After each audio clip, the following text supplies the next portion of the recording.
Hello, everyone. I'm Alexander. Welcome to today's webinar.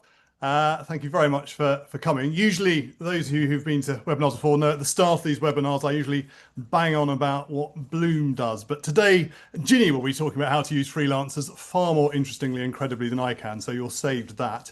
But I do need to remind you to keep yourselves on mute during the webinar. If you have any questions or comments, and we hope you do, then please write them in the chat box and we'll do our best to feed them in during the webinar or after it if there's time. This is being recorded, so please don't share anything you wouldn't be happy sharing with a wider audience. Onto the substance. We're so pleased that Ginny has agreed to talk to you today. Working with people like Ginny is one of the joys of Bloom. It's not just because we get the chance to support a terrific CEO and enable her to do even more terrific things. It's also, and I suspect Ginny will talk about this, because our Bloomers really enjoy working with her and feel as if they are using their skills and time fulfillingly. And that gives us a warm glow all round. So on that note, over to you, Ginny. Oh, thank you, Alexander. That's really kind of you. Lovely words. I love working with Bloomers. I love working with Bloom. And Alexander's completely right. Working with Bloomers enable you to expand your impact. So I'm really happy to be here, and I'm really happy to be talking to you about the world of freelancers, how you can use them effectively and pain-free, how they can absolutely transform a small charity. They can transform the well-being of the leadership team. For CEOs on here, they can definitely transform your well-being and also the well-being of your staff. So before we dive in, Alexander said I had a bit of an opportunity to talk about CASBA. And I'm going to take that opportunity. And would you believe it? Oh, there we go. No, I can't get my... Bear with me. I can't get my...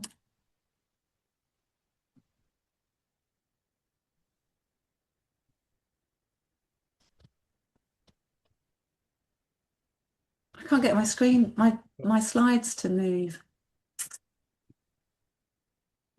I could try sharing them from my screen instead and see if... Tried every single button. Yeah. The return button. Yeah.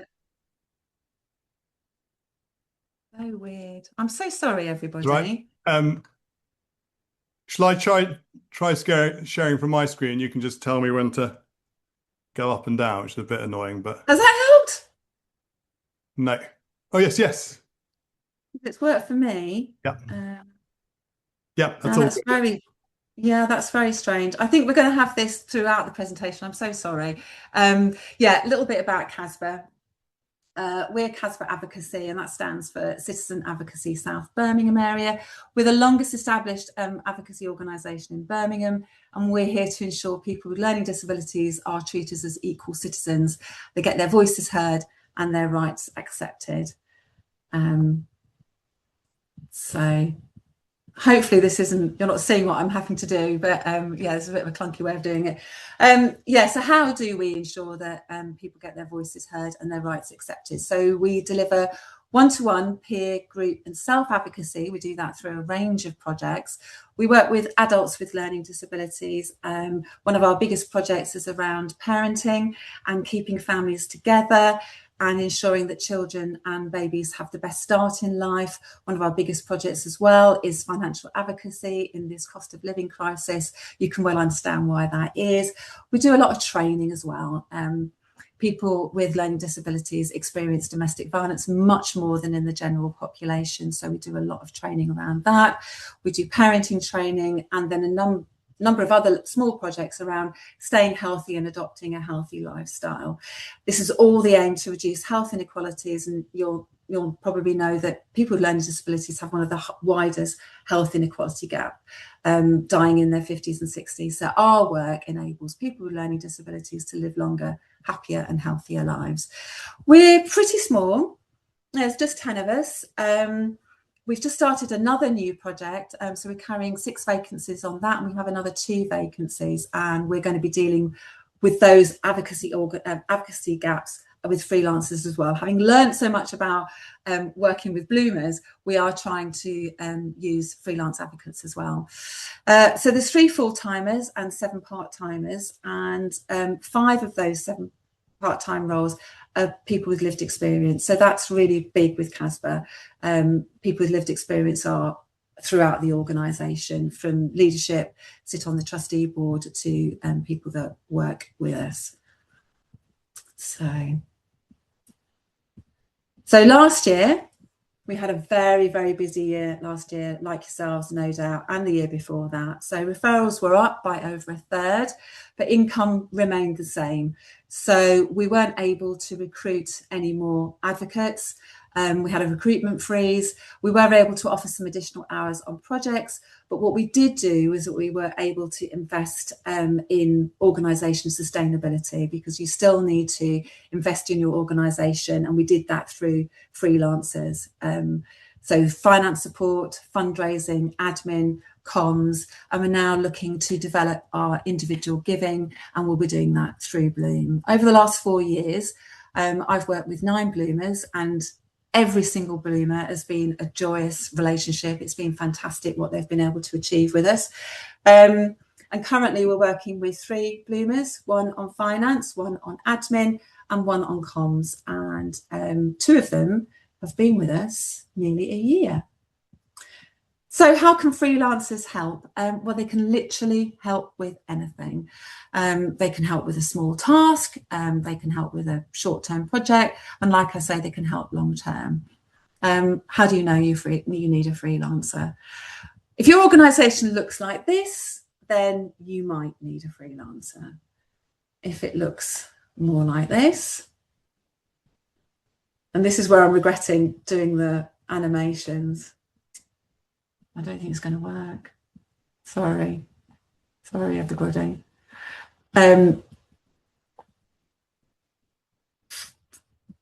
No. Okay, so on that slide was people holding their head in their hands, overwhelmed with paperwork, just generally overwhelmed with work. And that could be you, that could be staff members across your organisation. If it is you, you're not alone. Akivo brought out a report saying that there's a worrying trend of CEOs quitting their jobs and leaving the sector entirely due to burnout. They've had an increase of nearly 20% of CEOs contacting their crisis line. And on average, I don't know whether this is going to ring any bells with the CEOs here on this call, CEOs are providing up to 3 months free labour by working 10 hours, and this is every single week, for free. And that's likely to be operational. It's not likely to be strategy. So this is risking your sustainability, and also it's affecting your well-being. And if it's affecting your well-being, it's going to be affecting your staff's well-being. You may be thinking that you're providing backfill, that you're supporting your staff by taking on extra tasks, but they will know that you are feeling stressed, and that will trickle down to them and stress them out as well. So what do you do if you need 2 of you? What you need is CEO bandwidth. This is a group of very senior leaders within Bloom. They've perhaps worked as interim CEOs, or they've worked as CEOs in other organisations. They might be currently working as part-time CEOs. So they will come with an enormous amount of experience, understanding, knowledge and skills, and they can come into your organisation and take off your plate whatever is causing issues for you. So we did this last year. And it had fantastic outcomes. So I approached Alexander and asked him for some recommendations, and we found Rebecca. And so she came in for 3 months, and she did a range of tasks. Some of them were taking off tasks from me, but doing other tasks around the organisation. So she took over the finance department when we had a resignation. She line managed 2 of the roles that I line managed. She helped me set up the financial planning committee. We wanted to improve oversight, and we wanted to have this committee. And so she helped me set that up. And we transferred bookkeeping to a new provider, and she helped me transfer HR over to a new provider. And the reason I wanted all of this support was that I wanted to do an income diversification project. So we scoped out the role and we found that it was a 3-day-a-week role. The problem is I work full time, so there was no way in the world that I could possibly do both roles. If we didn't do the income diversification, we were looking at a gap in our finances. So this was absolutely the perfect solution. So what did it enable? So it enabled us to progress legacy fundraising. As you know, this is one of the growing areas of fundraising. And we'd been going 38 years. We wanted to look at having those conversations around gifts in will. So we wanted to have events talking to our people about whether they needed to consider a discretionary trust rather than a simple will. And those events, in partnership with the solicitors, enabled us to have those conversations about leaving gifts in will to charities. Could be CASBA, could be another charity. But those have gone really well. We have a couple of businesses and we were able to grow customers there by 50%. And we also grew individual giving by 1/3. It happened really quickly. We decided we wanted to do it in July. Rebecca was already on board in August. So it's really fast. It's much faster than recruitment. And she was with us 3 months. She worked 4 days a week and she achieved all of the things that she set out to achieve. You might be thinking, how do I get buy-in from staff and trustees? Well, the way I did it with trustees, with Rebecca's role, was to scope out the role, tell them it was a 3-day-a-week role and what we would lose if we didn't get this extra support.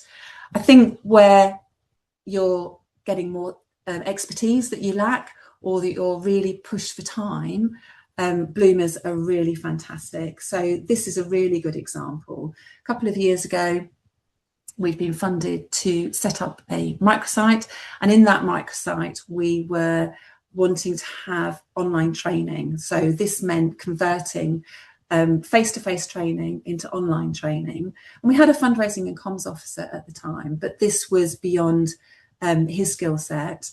He could have done it. He would have had to have learned how to do it. And that would have affected the timeline that we had. And of course, it was causing a great amount of stress. So I scoped out the brief, put it on Bloom, and lo and behold, Anna came to us and was able to do the job. I told her what my budget was and she said, yeah, fine, I can do that. So she moved it to online. She created films. She worked with another bloomer to create films. And then she worked with our website designer to get it all onto our website. So it was a very effective and enjoyable process, actually, where we all got what we needed and we were able to tick those boxes for our funder. So, and it just would never have been possible without her. And this training course brings in income extremely often. So it's a passive stream of income. So we don't have to do anything. People go onto our website, look for the training. If they want it, they buy it. And then the money just comes into our bank account. So it's worked extremely, extremely well.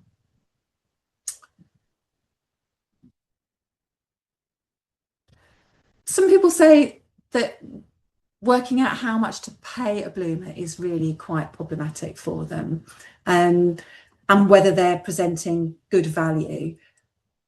Freelancers do charge about 30% more than a staff member, but remember, you're not paying all those on costs for that freelancer. And if they're off sick, you're not paying them, you're not paying into their pensions, you're not paying their national insurance.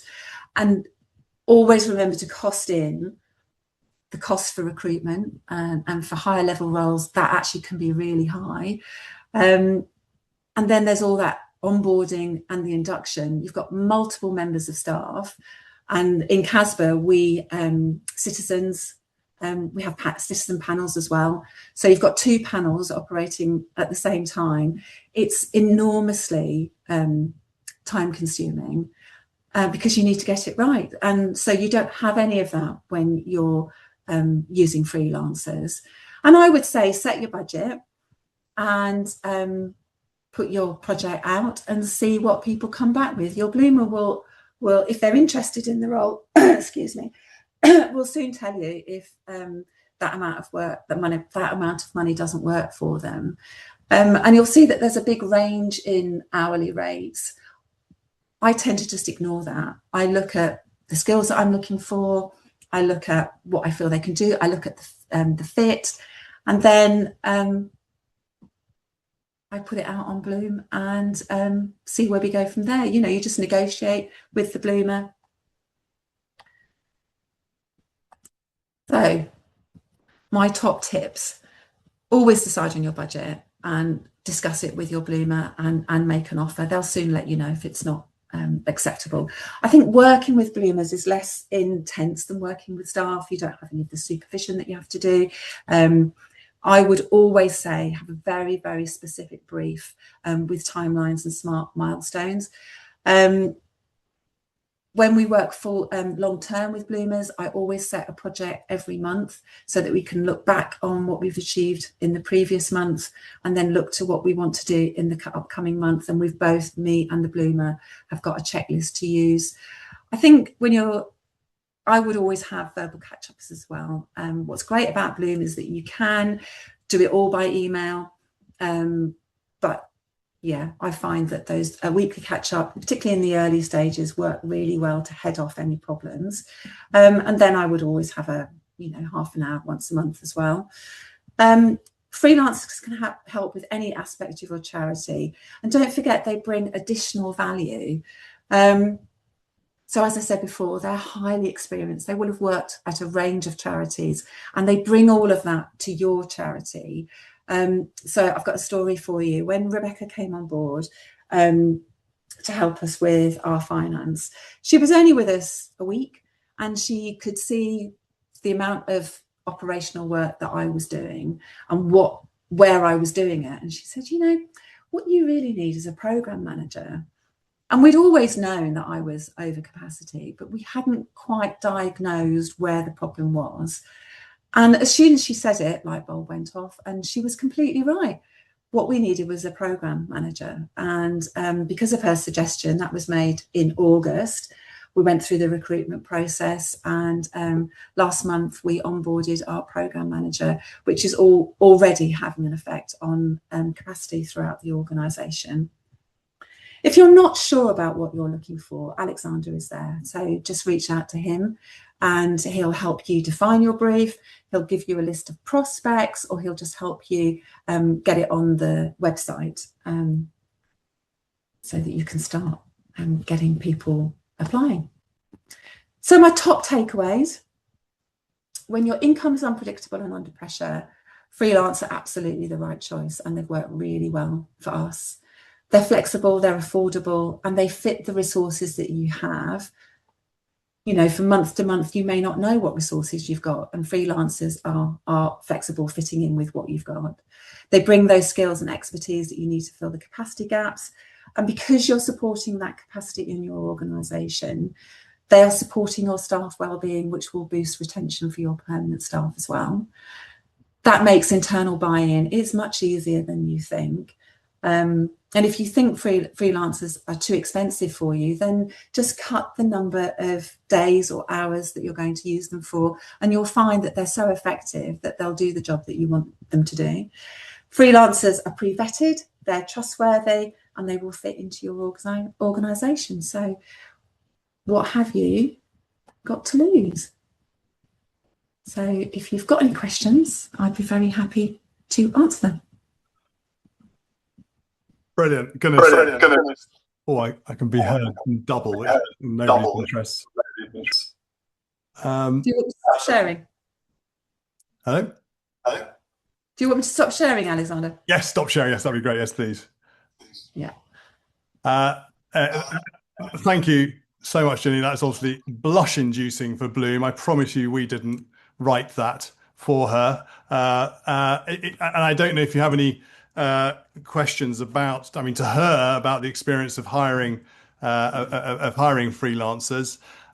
From my point of view, listening to what she was saying, I think the point that really resonated, why I think Ginny is so good at working with freelancers, is the point about having the verbal engagement with them, particularly early on. Often you can hire a freelancer and just imagine that they're going to, you've solved the problem, they can go off and do it, but actually managing them as they do it to give them the support they need to do a good job is really important.